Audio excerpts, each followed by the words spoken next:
அன்பு நேயர்களே, இது பிரபஞ்சம் சேனலில் இருந்து நிவேகா. சென்ற பதிவில் விரத பலன்களை பற்றி பார்த்தோம்.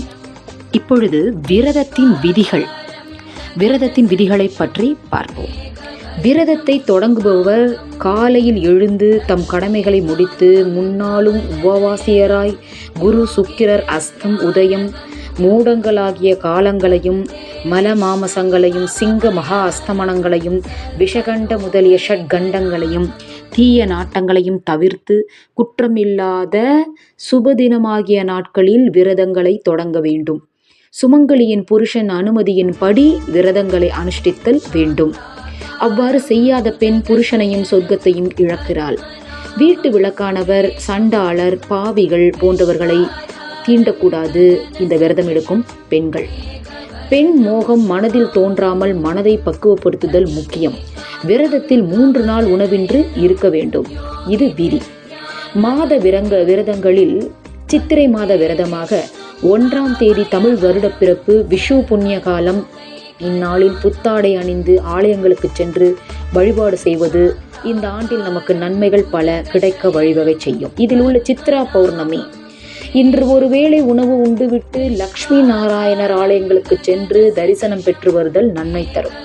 வைகாசி மாசத்தில் வைகாசி விசாகம் முருகப்பெருமானுக்கு உகந்த நாள். இன்று பக்தர்கள் பால் காவடிகள் எடுத்து ஆறுமுக பெருமானுக்கு பாலாபிஷேகம் செய்வர். இன்று ஒருவேளை உணவு உண்டு முருகனுக்கு தியானிப்பது நல்லது. ஆனி மாதம் ஆணி திருமஞ்சனம். இன்று சிவபெருமானுக்கு ஏற்ற நாள். சிவாலயங்களில் சிவனுக்கு திருமஞ்சனம் நடைபெறும். ஆடி மாதத்தில் வரும் ஆடி கீர்த்திகை. கிருத்திகளில் சிறப்பு பெற்றது ஆடி கிருத்திகை. இந்த கிருத்திகைகளில் சிறப்பு பெற்றது மிகவும் முக்கியமானது. இதில் பக்தர்கள் காவடி எடுத்து தமது பக்தியை செலுத்துவர். முருகப்பெருமானின் ஆலயங்களுக்கு சென்று வழிபடுவது நலம். அடுத்ததாக ஆடி 18 ஆடி மாதம் 18ஆம் நாள் ஆடிப்பெருக்கு. அந்நாட்களில் காவிரியில் வெள்ளம் கரைபுரண்டு ஓடும் என்பர். காவிரி கரையோர கோயில்களில் புதுமண தம்பதியர் ஆற்றில் குளித்துவிட்டு வழிபாடு செய்வர். ஆடி வெள்ளி. ஆடி மாதம் அனைத்தும் வெள்ளிக்கிழமை அம்பாள் கோயில்களில் சிறப்பு பூஜைகள் வழிபாடுகள் நடைபெறும் நாள். அம்மன் ஆலயங்களுக்கு சென்று வழிபட ஏற்ற நாள். வரலட்சுமி விரதம். ஆடி மாத வெள்ளிக்கிழமைகளில் அனுஷ்டிக்கப்படும் விரதம். கிருஷ்ணபட்சம் சதுர்தசி கூடிய வெள்ளிக்கிழமைகளில் வருகிறது. பெண்கள் உபவாசம் இருந்து நோன்பிருந்தால் சகல ஐஸ்வரங்களும் பெறுவர்.